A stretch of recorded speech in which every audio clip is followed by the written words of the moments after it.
Informasi pertama, Saudara, setelah bandingnya resmi ditolak Polri, karir Verdi Sambo di kepolisian telah tamat. Kini berkas Sambo dan tersangka lainnya dalam kasus pembunuhan berencana Brigadir Yosua masih diteliti jaksa penuntut umum.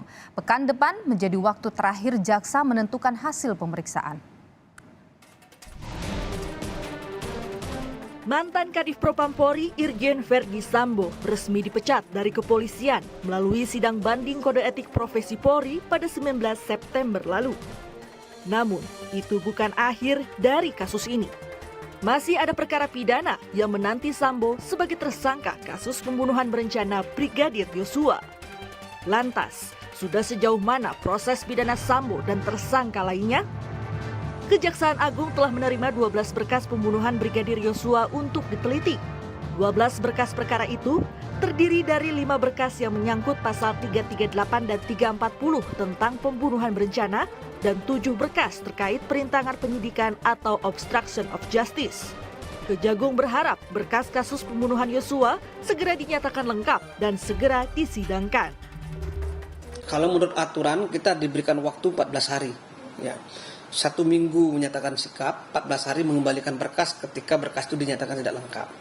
Akan tetapi 14 hari itu bukan mutlak harus seperti itu. Kalau misalnya 10 hari kemudian sudah lengkap, ya 10 hari kita nyatakan bahwa perkara itu bisa lengkap.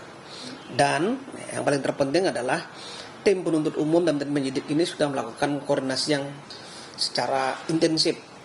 Ya. Mudah-mudahan tidak ada pengembalian berkas lagi. Ya, artinya apa? Ya mudah-mudahan kita cepat mendorong perkara ini masuk ke tahap pengadilan seperti itu. Dalam kasus pembunuhan berencana terhadap Brigadir Yosua, Verdi Sambo dijerat dengan pasal 340 KUHP subsidiar pasal 338, jungto pasal 55 jungto 56 KUHP. Dengan dijeratnya dengan pasal pembunuhan berencana, Sambo pun terancam hukuman mati atau penjara seumur hidup atau minimal 20 tahun penjara. Lantas, akankah perbuatan Sambo diganjar hukuman maksimal di meja hijau nanti? Anggota Kompolnas Yusuf Warshim yakin Sambo akan melakukan beragam upaya untuk meringankan hukumannya di sidang pidana nanti. Oleh karena itu, Kompolnas akan mendalami segala pembuktian di persidangan, termasuk hasil uji balistik senjata yang digunakan untuk menembak Yosua dan dinding rumah. Ada hal yang pasti terkait dengan bukti uji balistik, apakah itu peluru dari senjatanya Baradae atau peluru senjata yang lain, termasuk senjata HS yang dimiliki oleh Brigadir J, peluru siapa yang ditembakkan ke dinding-dinding itu kan tentu menjadi bagian dari pembuktian yang itu merupakan hasil daripada forensik uji balistik. Itu akan menjelaskan apakah benar FS bisa membebaskan dia tidak menembakkan, itu semata-mata untuk yang bersangkutan bisa tidak masuk dalam ancaman hukuman mati atau penjara seumur hidup, setidaknya bisa mendapatkan ancaman minimal 20 tahun. Itu kami lihat bagian dari upaya yang akan dilakukan FS. Sementara itu, kuasa hukum keluarga Brigadir Yosua Martin Lucas Simanjuntak menyambut baik pemecatan Sambo dari kepolisian. Namun, Martin menilai pemecatan Sambo tidak akan berdampak banyak pada sidang pidana nanti, mengingat Sambo memiliki koneksi dan finansial yang kuat. Dengan hilangnya tahta atau jabatan, itu tidak serta-merta menghilangkan koneksi. Ya, kita nggak tahu di belakang layar apakah koneksi ataupun relasi dari Verdi Sambo ini masih senantiasa membantu dia atau tidak. Nah, itulah nanti yang kita lihat di persidangan. Nah, yang kedua, mengenai keuangan, saya yakin Verdi Sambo ini memiliki uang yang sangat banyak. Ya, di mana pada kesempatan-kesempatan sebelumnya kita pernah membahas bagaimana istrinya bisa mentransfer uang sekian ratus juta hanya untuk 2 dapur di Magelang dan di Jakarta. Itu yang baru ketahuan. Pengamat hukum pidana sekaligus mantan hakim Asep Iwan Iriawan menyebut ada banyak kemungkinan hukuman yang akan diterima Sambo. Tetapi belum tentu hukuman di sidang pidana beriringan dengan hasil sidang banding etik. Ya, bisa di etik dijatuhkan dia melanggar etik, pidana juga bisa melanggar pidana. Mungkin juga pidananya bebas, etiknya terbukti, gitu kan? Karena rezimnya berbeda. Saya kasih contoh yang paling gampang. Sekarang misalnya rame tuh PPKS di Permendikbud itu kan, ya melanggar Permendikbud, kena sanksi administrasi.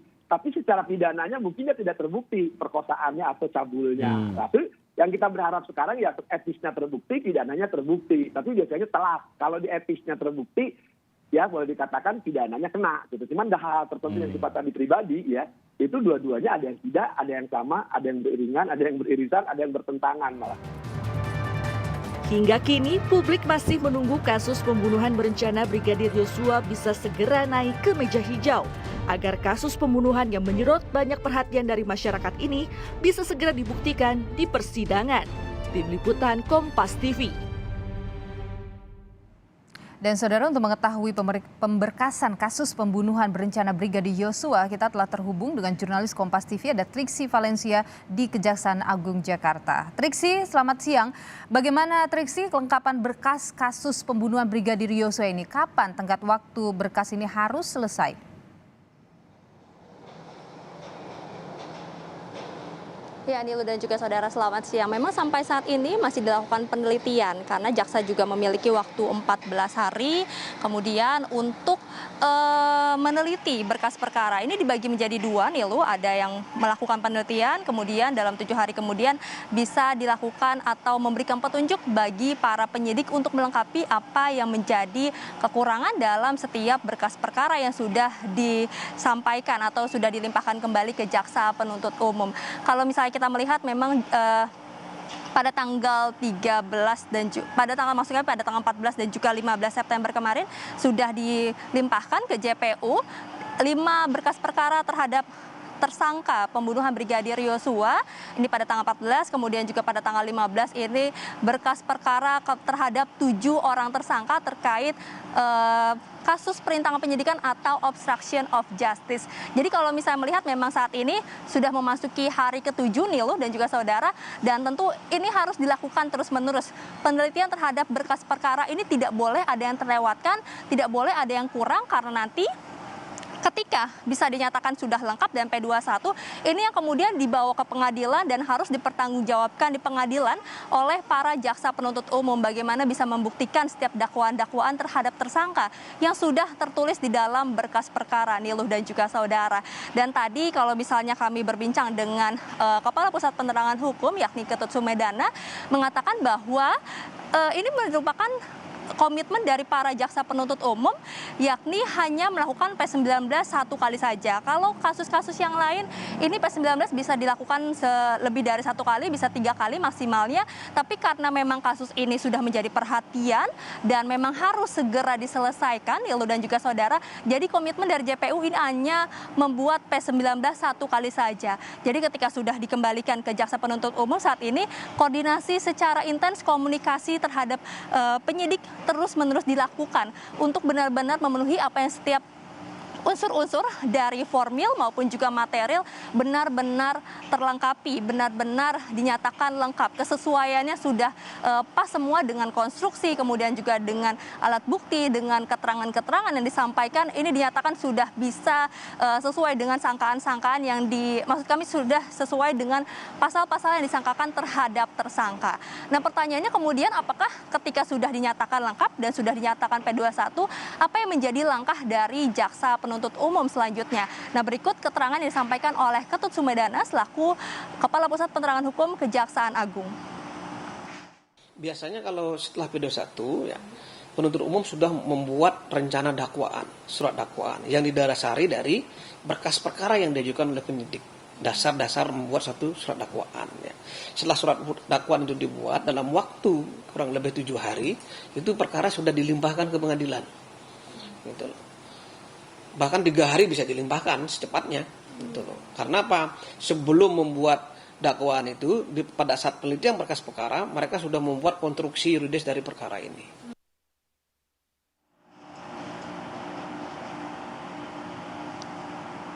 Ya, Nilo, jadi sampai saat ini total sudah ada 12 berkas perkara yang masuk ke jaksa penuntut umum, 7 dari kasus obstruction of justice atau perintangan penyidikan, dan 5 dari kasus pembunuhan berencana Brigadir Yosua. Nah, ini yang harus diteliti dan harus nanti benar-benar dinyatakan lengkap P21 secara formil dan juga material. Nilu. Ya, Triksi, kasus ini kan menyita perhatian banyak sekali pihak. Tenggat waktu juga semakin dekat begitu. Apa kemudian upaya yang dilakukan oleh Kejaksaan Agung agar berkas dari kasus pembunuhan Yosua ini bisa segera dinyatakan lengkap dan akhirnya bisa disidangkan?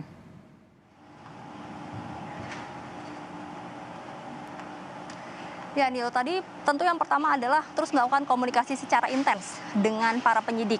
Karena memang dari penelitian yang dilakukan oleh Jaksa Penuntut Umum ini sendiri harus benar-benar cermat, lengkap, dan juga satu lagi adalah jelas. Nah, ini adalah 3 unsur yang memang harus dipenuhi juga untuk menyatakan berkas tersebut bisa lengkap secara formil dan juga material dan kemudian bisa dinyatakan P21 Nilo dan juga saudara.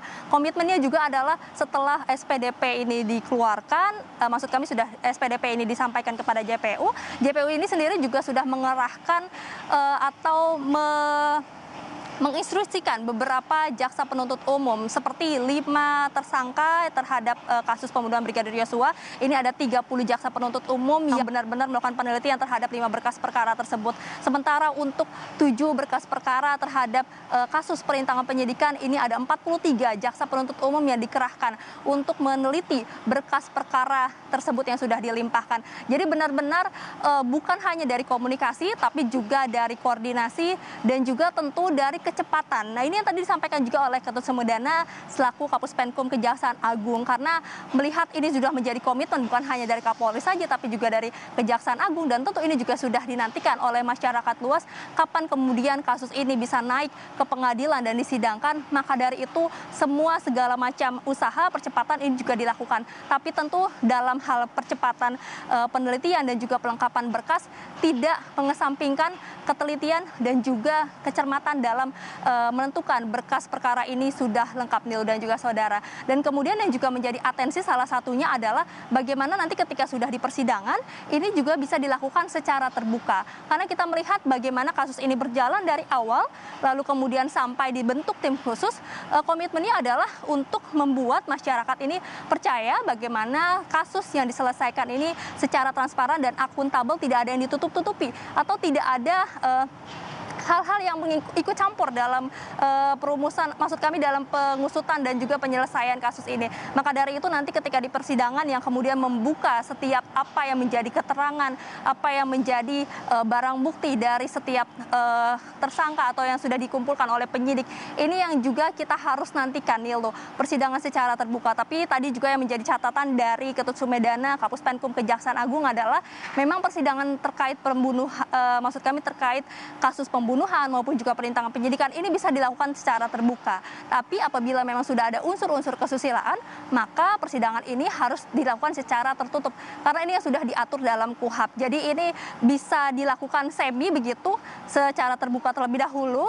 apalagi yang di Duren 3 dan juga obstruction of justice. Tapi ketika sudah memasuki atau membutuhkan keterangan atau unsur-unsur yang ada asas-asas kesusilaannya, ini harus dilakukan secara tertutup. Nah, ini yang harus dikawal dan harus dinantikan, Nilu dan juga saudara, bagaimana kemudian minggu depan disampaikan apakah P21 ini ditetapkan atau disampaikan 14 hari atau bahkan kurang dari 14 hari. Karena dikatakan memang waktunya 14 hari, tapi dengan koordinasi dan juga percepatan yang dilakukan dan juga dengan unsur ketelitian, ini bisa dilakukan atau dinyatakan P21 dinyatakan lengkap setelah, maksud kami sebelum 14 hari waktu kerja. Nilu. Triksi Valencia, jurnalis Kompas TV, terima kasih. Kita nantikan pekan depan apakah kasus dari Verdi Sambo ini atau berkasnya bisa dinyatakan P21 atau tidak. Triksi Valencia, jurnalis Kompas TV.